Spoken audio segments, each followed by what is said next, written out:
Hey Ramblers, before we kick off today's episode, thank you for even taking the time to listen to the podcast. We appreciate it. If you love the podcast, toss your 2 cents in using the hashtag Let's Ramble and make sure you hit the subscribe button to stay up to date on all the latest content and updates. Visit us at our new website at offsource.tech and make sure to follow us across all social platforms at Assistance HQ. Now let's ramble.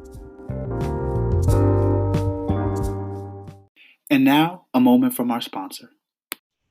Hey, good morning, podcast. What's going on? I hope you guys are doing wonderful. Welcome to this wonderful Tuesday. So, also, I forgot to say, we don't have Ben today again either. It's early morning. I'm recording, and Ben being in LA is 3 hours behind, so it is extremely way too early for him to be up right now.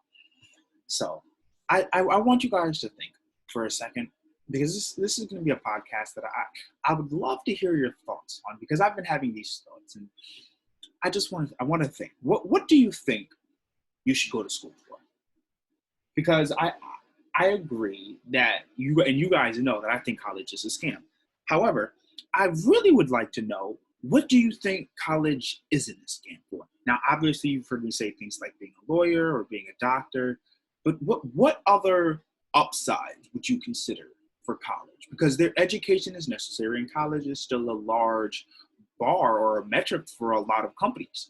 And so in this process, as OffSource begins to do its hiring process, as we begin to go through a growth increase, we're going to need to begin hiring people. And so as we have our hiring process and our qualifications and our requirements and all these other things, something that I've wanted to do is get rid of the stigma of needing a college degree to get up into a job or to move up within that job. However, I do believe that jobs or companies should offer on-the-job training or advancement training. If you want people to continue doing well in your company, I feel like the company should provide for that. I also believe, because I do know where I stand, that it is up to the employee to take that initiative to want to do better, and that it's up to the employer to provide the opportunity for said initiative. So when it comes to the hiring process, something that I've thought about is saying, you know what, I'm not going to require a college degree. I'll require a high school degree, because I feel like high school would be a basic kind of degree requirement, which is pretty okay. But what I really would like to focus on is adaptability, speed of learning, which I think can coexist with adaptability. But what I'm thinking of is, doing a test where, hey, you know what, we're going to actually drop you in the middle of work because you want to do X, Y, and Z, right? So based on your skills, because what skills you have don't change. If you're a social media manager using Hootsuite, or if you use Social Pilot, or how we use Zoho Social, it doesn't matter which particular program or software that you're using. It matters that you know the skill and the technicalities of what must be done. So if I said, hey, we're going to do a marketing campaign, it doesn't matter what program we use to marketing campaign, you have to know how to do a marketing campaign. The speed of learning and adaptability come in where you have to now learn how to use that program without any information. If I said, hey, you know what, I'm going to put a program in front of you that is in the field that you're in, right? So if you were an accountant and you're used to using QuickBooks, and I said, well, here's Wave accounting system, and you're like, well, I don't know what to do. That means you're good at QuickBooks. You're not good at accounting, because when you understand accounting, you understand how to do the minute things. Like, okay, you're going to learn in the app how to do debits, credits, where the money goes, where the money comes from. That's what you understand as an accountant or as a bookkeeper. Hey, I have to know where the money's coming from and where the money's going to, and how those functions work within this particular program. It doesn't matter if it's QuickBooks, Wave, Bench, whatever. If you're doing social media or even CRM, where you're using Salesforce, Monday, what other CRMs are out there? CRM.com thing, Zoho, like we're using. It's about being adaptable. Basecamp, for example. So when a client comes up to us and they're like, hey, we use this particular type of software, we want our virtual assistants to be extremely adaptable to be able to handle that kind of situation. because they're going to be used to using Zoho, which is what we use, and then they'll be transitioning after our Series A into using our own particular software platform that we develop and make. However, in order for there to be less of a lag when dealing with these particular SaaS programs and everything, you have to understand the basics of what each system does. So while there's multiple CRM systems, you want to know how a CRM works. What is the goal of a CRM? And if you understand the interworkings, the bare minimum basics. And when I say bare minimum basics, that means that every single other company also does this, because there's no way to escape doing, for example, when you're an accountant, right? And whether you're on QuickBooks, whether you're on Wave, whether you're on Bench, it doesn't matter what software you're using. When you make a sale, you know that two accounts are affected. If you're doing a product, you know that it's inventory and cash. You have less inventory and more cash. That's what happens, no matter what. Doesn't matter what software you use. When you make a sale with a product, there's inventory and then there's cash. Those are the two affected. Now, depending on what software you use might depend on how you go about it. So for example, if you use QuickBooks, it might automatically do it based on your e-commerce store. However, if you're doing something more like Wave accounting, you may have to manually input it, which requires more accounting or bookkeeper knowledge and information. So it's not about the externalities, it's about the core. And so at the core, what I really want to circle back to is, at the core, I want this to be a growth company. I want people to come to the company and be able to grow. Because even if you're in college, one, you can still grow. Even if you have a PhD, you can still grow. We want you to advance in life, because the goal of the company is to create a better micro ecosystem for those that it's able to serve. And so when I say a better micro ecosystem, we are better able to serve employees because we offer great benefits, we offer great pay, we offer competitive advancement, and we have low barrier to entry. I feel like that is something, right? Something that I feel like companies need in order to be a successful company is barriers to entry, low barriers to entry specifically. And the reason that I feel like low barriers to entry are important is because they create free markets. And I feel that if you look at companies that create free markets or encourage free markets, they do the best. And so let's look at some of the top named companies and how they create free markets. So let's start with something that's not a company, the internet. It's not a company. However, it's a device and a tool that is used to create a free market. Think about that. The internet is a source or a resource, something that's used, that people get paid money for, internet companies, that is used for you to serve the internet. And so when you have the internet, it gives you access to free information and free websites or free platforms, which are other companies that allow you to interact and get your word out there. So we're going to start with the biggest one, Facebook. That is the biggest way to get any information out here right now. If you want to get word of anything out, Facebook is the way to go. Now, Facebook is a social media company. They started as a social networking company, and hey, they've now bought Oculus, which is a hardware kind of company. They have an actual product, VR. They bought WhatsApp, which is an instant messaging system, which is still social connecting. And then they bought an Instagram, which is also another social network, however, more focused on visual pictures. So if you look at Facebook's portfolio, they own Oculus, Instagram, WhatsApp, and some others, right? But think about it. Facebook has created a free market of sorts for people. Why? Because you can buy and sell on the market. Facebook has become so popular that this is the Facebook evolution of the free market. It started as, hey, you want to sell something, you put the information on Facebook and let people buy.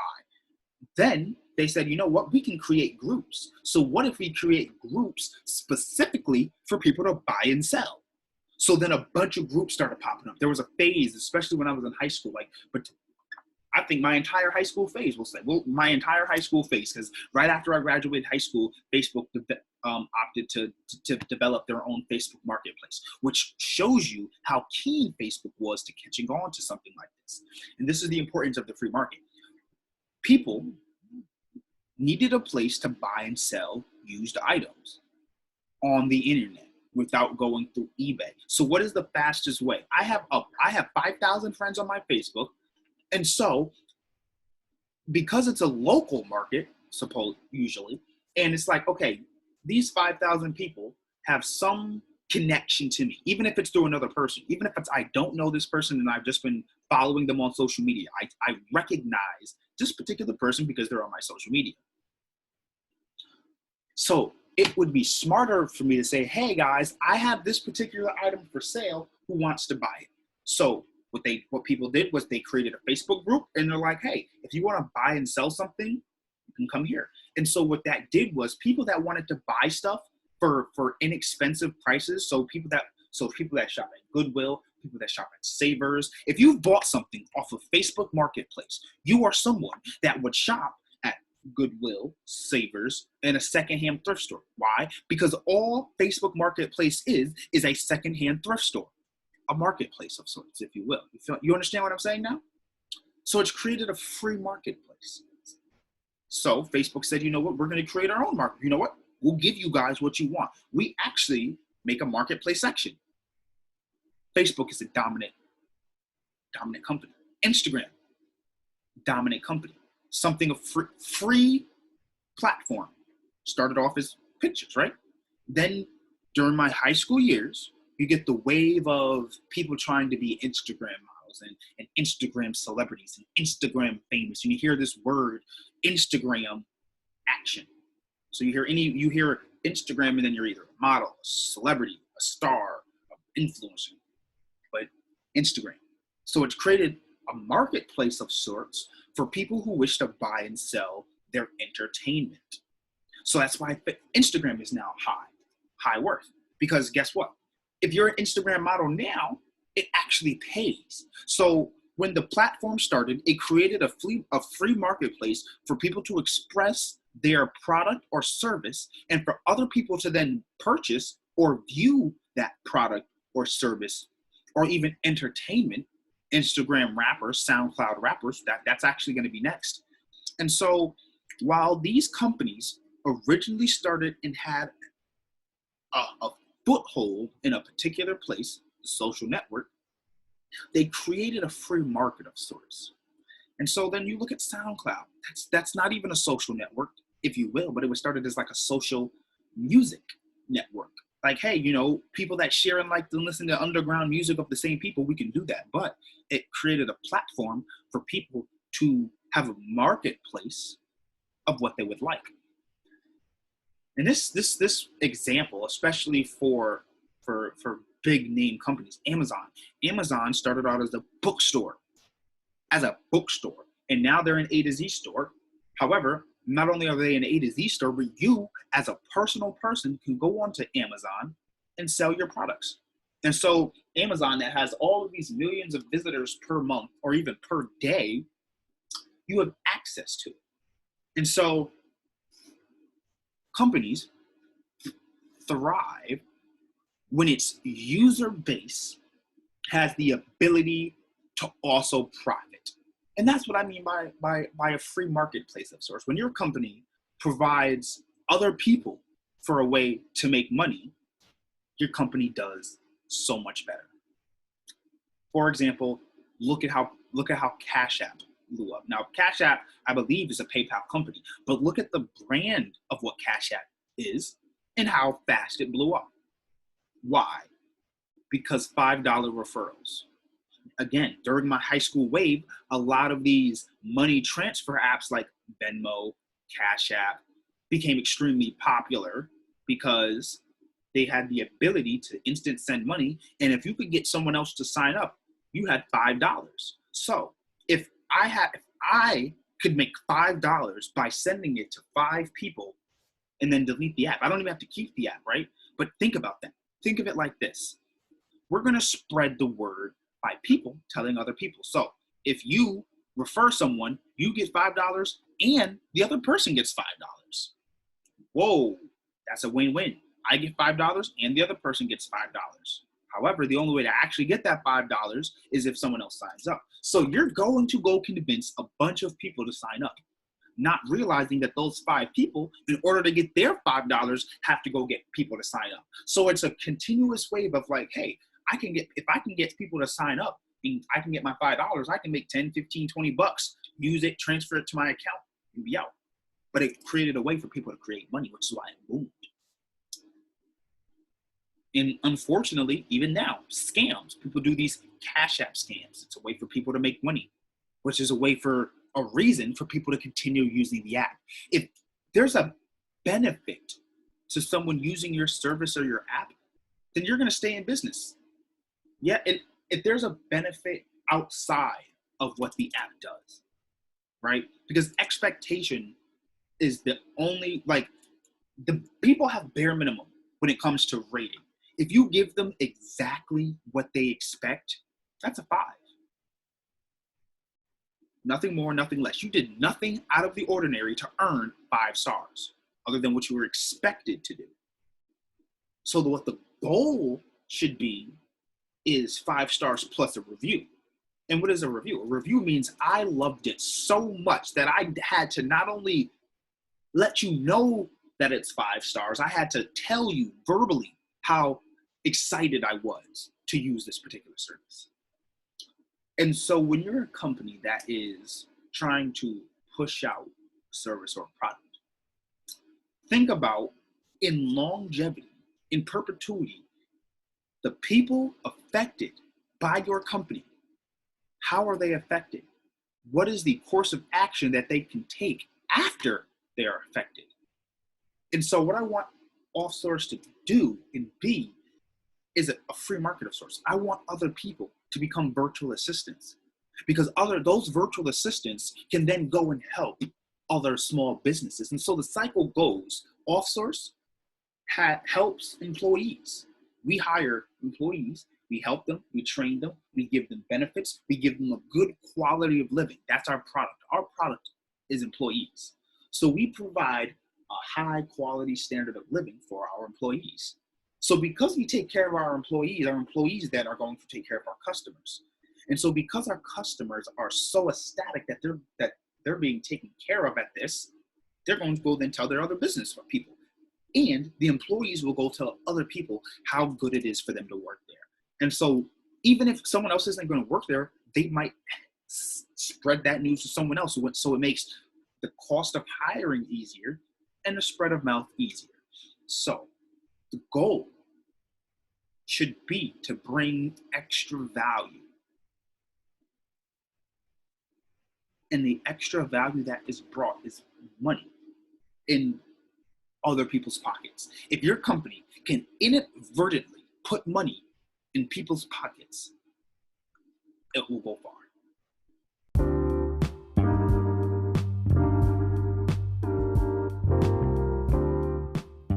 Hey Ramblers, before you go, make sure you're following us on social media at Assistance HQ across the board for all content and exclusives.